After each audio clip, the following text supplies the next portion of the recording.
my skin so gorgeous. We thank the life gorgeous. Thank the life gorgeous. I love the life gorgeous. Its torso is so tight. Ladies and gentlemen, welcome to the Life Gorgeous. My name is Mr. Craig Kilborn, and this is where I share my magical life in hopes of improving your life today.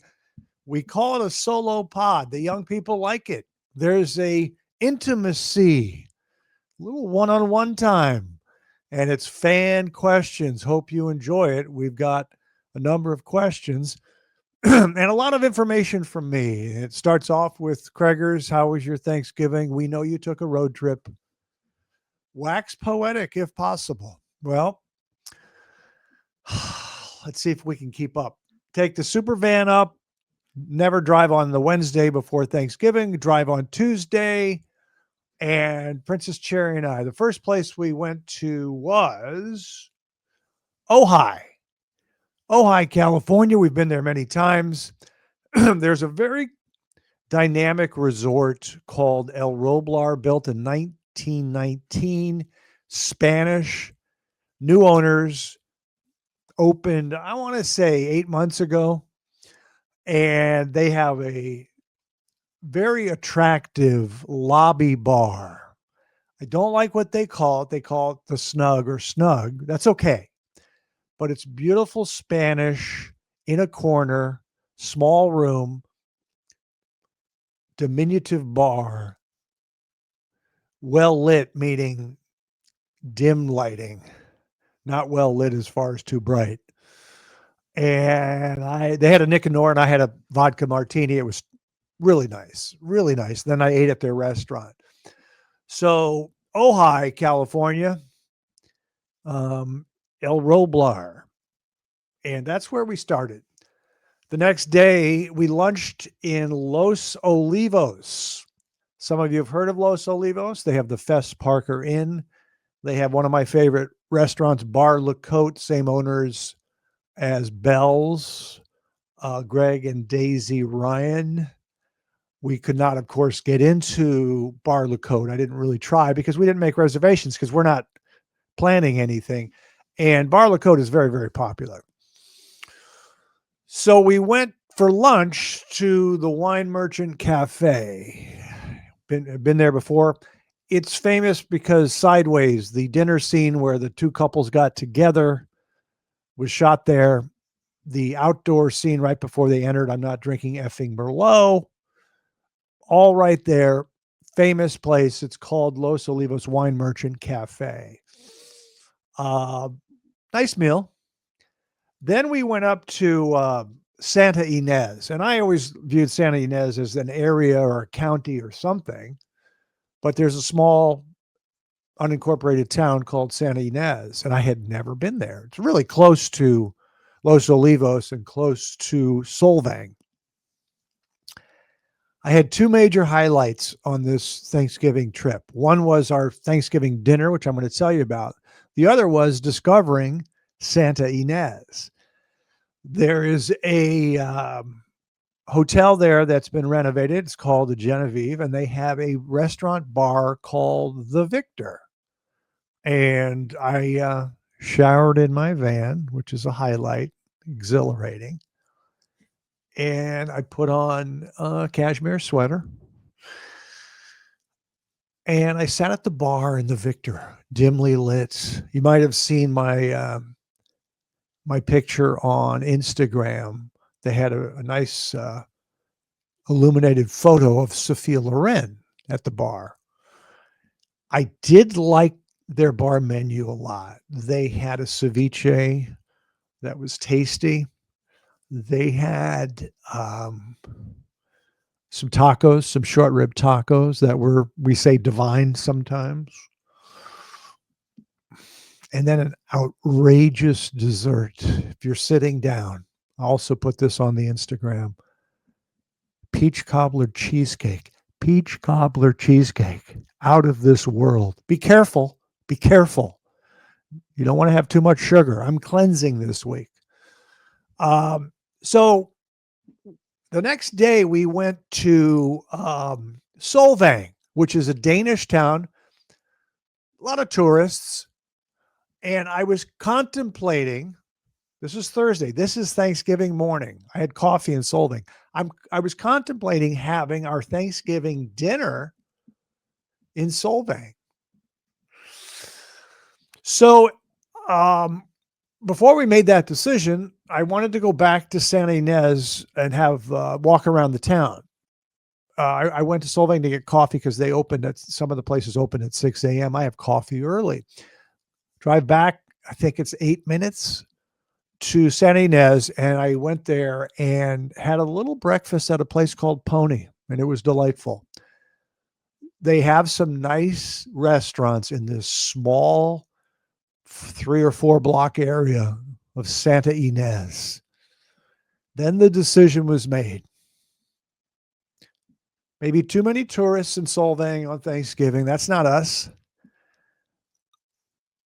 Sometimes Thanksgiving, it's hard to get a reservation because no one wants to cook. They make the reservations for these restaurants that are open on Thanksgiving.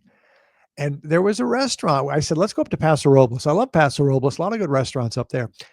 And I had done my research a few days earlier, and I remember this one called McPhee's Grill, Templeton, California, just outside of Paso Robles, small little place, Templeton. And we got a reservation at 2:15. They opened at 2. We drove up there. Again, I believe it was a cashmere sweater as opposed to a sport coat.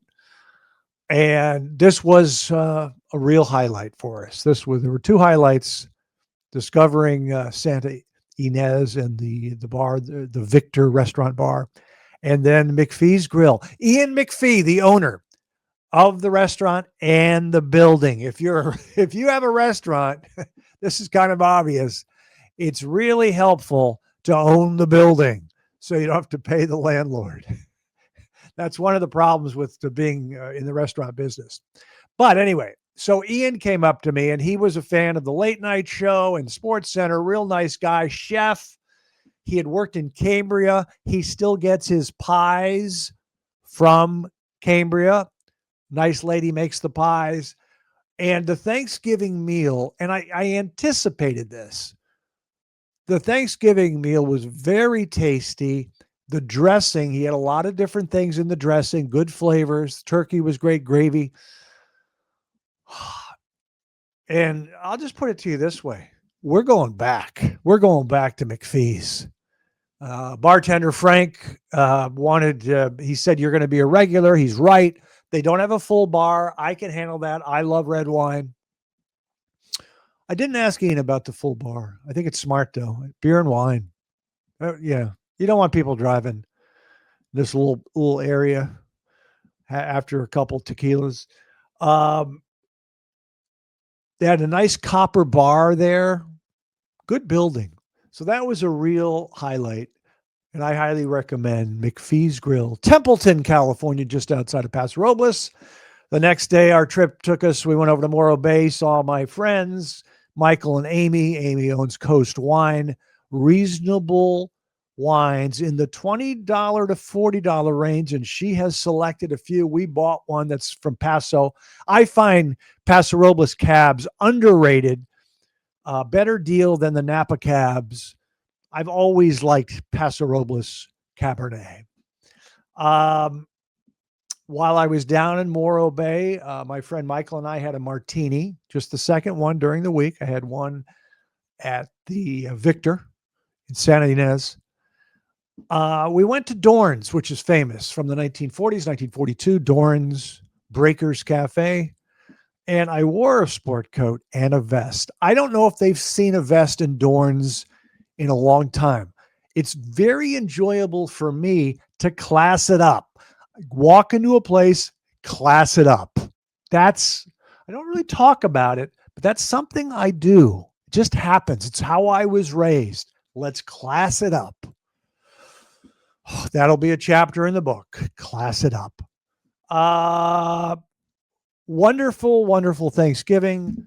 As many of you know, my favorite thing in life is a road trip total freedom.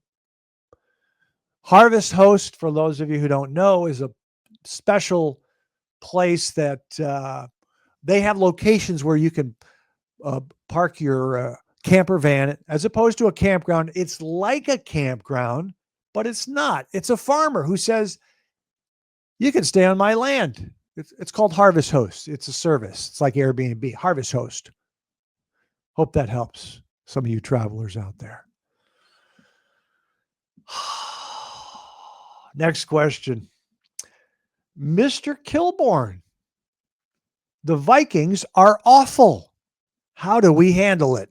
Well, as many of you know, the Vikings have been great for a long time. The only thing that's eluded them is a Super Bowl win, 0-4 in the Super Bowl.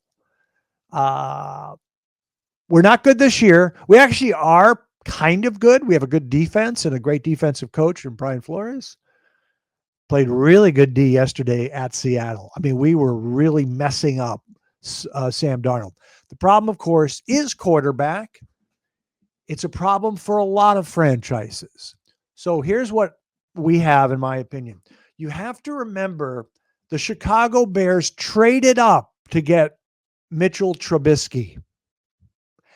Then I think they traded up, but they got Justin Fields. Yeah, they traded up to get Justin Fields. Now they have Caleb Williams. Now they go through coaches, different coaching staffs are fired, but it may take a while for the Vikings to find their quarterback. However, I haven't fully given up on J.J. McCarthy. There are some qualities he has that I like, but it may be in his second season that it all starts clicking. It bothers the heck out of me that people are saying he's not a natural thrower. He has a problem with his throwing motion. That kind of stuff bothers me. I don't know. What I would do is trade for a veteran quarterback in the offseason. I wanted Aaron Rodgers. Love him. I don't care how old he is. Love is the flick of the wrist. With a sound running game, he would be fine. The Rams traded for Matthew Stafford. I always knew Matthew Stafford was good. I heard he was 0-3 in the playoffs at Detroit. Get him with a good franchise, things change. We need to trade. Don't know who the trade is. And then JJ can be his backup, and we'll see if JJ develops or not. As far as Max Brosmer, I know he had a rough game. Of course, he'll have a rough game at one of the top defenses in the NFL. The pick six was utterly ridiculous. A lot of us have questioned the play call, 4th and 1. Just run it. Just run it. Just run it. We were in that game. Kick a field goal, it's tied. And then, everything falls apart after that. Max Brosmer, I have no idea if he's going to be any good. I don't think he'll be a starting Super Bowl quarterback, but it might mean a lot to people if he can play in the NFL as a backup. I like that he processes quickly and has a quick release. Rough game for him. I'd actually like to see him start again next week. It's probably not going to happen. I just want to see. I think he can do some things right now that JJ can't do, which is process quickly and release, quick release. Rough season. Let's see what happens if anyone's fired at the end of the season. I can handle when the Vikings have a bad season because it doesn't happen very often. And I live in sunny Los Angeles. Okay, next question. The Timberwolves have won 2 in a row after a bad 3-game losing streak. Do we still need to make a trade? Yes, we still need to make a trade. I want a true point guard. You can see how helpful it is when Mike Conley is on the floor at the end of the game. But we need a true point guard, a TJ McConnell type who's a backup or something. I don't know who the player is. It's not my job. I'm not on the payroll at this point yet. The defense is picked up for the Wolves. You saw the debacle late game execution where we completely blew it, and we just need to keep working on that. And Ant needs to keep working on his decision-making, cut down the turnovers. Yesterday, Sunday, at home to the San Antonio Spurs minus Wemby, we played very good defense. Second half, But the ball movement, the beginning of the fourth quarter, small lineup, it was beautiful. Great ball movement, a lot of open shots. Nas warmed up. People warmed up. Ant's playing well. We're a good team. Let's just keep improving. And yes, let's make a trade. Final question. All of us are busy. Let's keep it moving. Kilby, always love hearing what you are watching. What are you watching right now? Well, I have seen the first 3 episodes of Landman. To be candid, it's not capturing my attention as much as last season, the first season did. But maybe it'll pick up. Maybe it'll pick up. The other reason is I just rewatched something that's completely different than Landman. For the third time, I watched The Jackal on Peacock Network. Some of you don't have Peacock. I had to get it for the NBA. I rewatched The Jackal for the third time. This is Eddie Redmayne. He's a hired assassin. It's espionage. It's a lot of traveling around Europe. And I liked it more this third time than the first 2 times. And I liked it the first 2 times. My name is Craig Kilborn, and I highly recommend The Jackal if you can see it. Very good. Friends, that's enough. I'm back. Back in LA. I've got to exercise. I've got things to do. I might comb my hair. I might brush my hair. I've already washed it. And I will wear a vest around the house probably on Thursday.